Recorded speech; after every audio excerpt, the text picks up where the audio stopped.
Cette croissance américaine qui défie les cycles, et c'est vrai qu'après 10 ans d'expansion aux États-Unis, beaucoup d'observateurs cherchent, évidemment c'est normal, les signes avant-coureurs qui pourraient provoquer ou aggraver la prochaine crise. Et un des points d'inquiétude dont vous en parlez, on a déjà parlé ici, c'est la dette des entreprises américaines. Ça tombe bien parce que, pas n'importe qui, le patron de la Fed, Jerome Powell, s'est prononcé et a donné un discours là-dessus il y a quelques jours. Bonjour Laurent. Bonjour David. Laurent Grassin, directeur de la rédaction de Boursorama. Il y a un sujet. Pour qu'ils prennent la peine d'en parler, c'est qu'il y a un sujet. Non, mais il y a un sujet, mais il en parle aussi parce que la Fed en avait parlé au début du mois, justement, dans son dernier rapport de stabilité financière, expliquant effectivement que cette croissance de la dette privée aux États-Unis, si je les cite, c'était notamment sur les 7 dernières années, elle s'était caractérisée par une forte augmentation des formes les plus risquées de financement accordées aux entreprises aussi qui présentent quelquefois un profil de crédit peut-être pas aussi solide qu'on pourrait l'attendre. Alors bien sûr, quand on parle de formes de financement les plus risquées, on va parler des obligations qu'on appelle spéculatives. On parle de high yield, de haut rendement, voilà, c'est un peu plus positif. Elles ont un profil de risque plus fort, donc risqué, elles rapportent plus. Donc elles doivent mieux rémunérer ceux qui prêtent de l'argent. Exactement, exactement. Et on parle aussi des prêts à effet de levier, on va y revenir. Leur volume était tombé quasiment à zéro en 2016, et puis là, ils sont fortement repartis à la hausse outre-Atlantique. Ils atteignent un rythme trimestriel en ce moment de 40 milliards de dollars, et puis 40% de ces prêts accordés au premier trimestre 2019 l'ont été auprès des entreprises les plus endettées. Donc j'imagine que ça doit commencer à sonner quelques alarmes effectivement au niveau de la Fed. Un dernier chiffre quand même, selon l'Office of Financial Research, qui est un organe qui a été créé par le département du Trésor, on est au plus haut depuis 1947 au niveau de l'endettement privé. Ouais, mais pardon Laurent, maintenant qu'une fois qu'on a dit ça, on se dit qu'il y a quand même matière à s'alarmer un peu, voilà, à s'inquiéter, en tout cas à regarder ça de plus près. Mais on se dit en même temps, il y a de la croissance aux États-Unis, les taux vont rester bas. Pour l'instant, il n'y a pas de problème. Pour l'instant. Effectivement, en fait, c'est ça. Tout se tient dans ce que vous avez dit sur provoquer ou aggraver. Provoquer, a priori, tant qu'on a de la croissance à ce niveau-là, du plein emploi et des taux d'intérêt qui restent quand même relativement faibles, le risque est très limité, disons-le. Ne tuons pas le sujet dans l'œuf, mais quand même. Mais il y a des éléments qui montrent que ça pourrait en tout cas aggraver, notamment parce qu'il y a des éléments on va dire, de ressemblance un petit peu avec les subprimes. Et oui, rappelez-vous à l'époque, il y a 10 ans, vous aviez les CDO. Exactement. Maintenant, on a les CLO, Collateralized Debt Obligation, c'était pour les CDO. C'était une forme de titrisation. On a mélangé des bons crédits avec des mauvais crédits. Il y a des véhicules aujourd'hui qui ressemblent. Alors voilà, effectivement, on a parlé des prêts à effet de levier, donc c'est des prêts bancaires à taux variable qui sont accordés à des sociétés déjà pas mal endettées, qui bénéficient pas de la note investment grade qui est un petit peu la meilleure.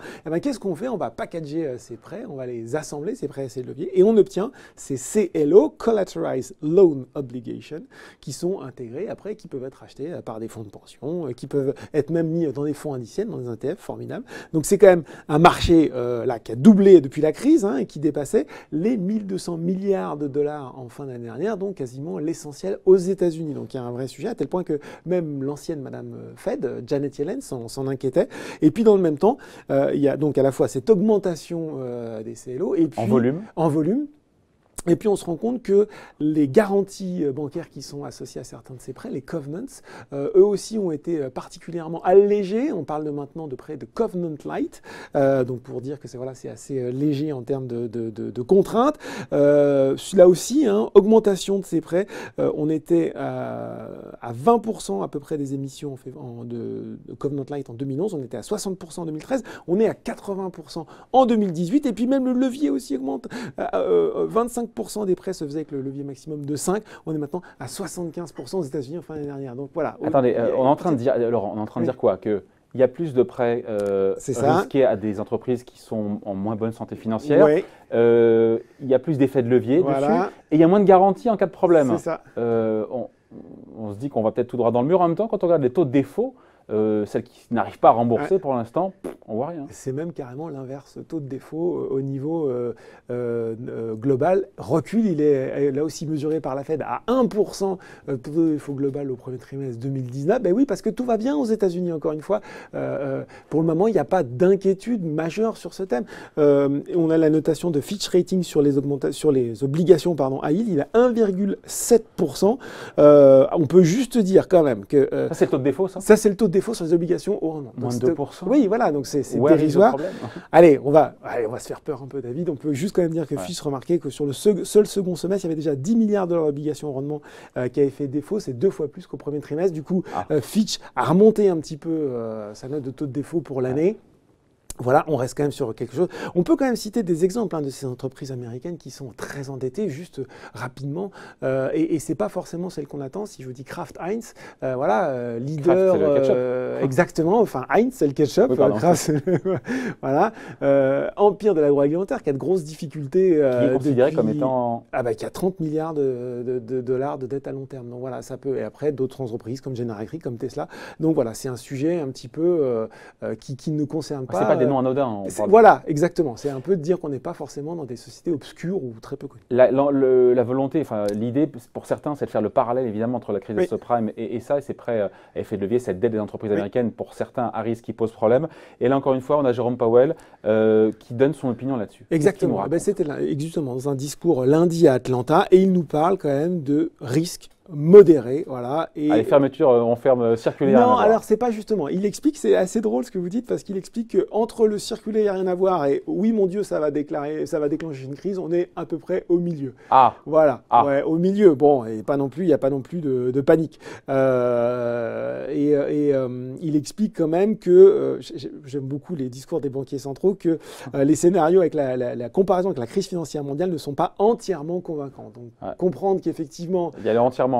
Voilà, la Fed dit quand même qu'il est temps de se poser la question sur l'endettement des entreprises américaines, qu'elle ferait bien quand même de commencer à devenir un peu plus raisonnable, puisqu'effectivement, ce cycle-là, on l'a dit, 10 ans, il ne va peut-être pas durer non plus pour l'éternité.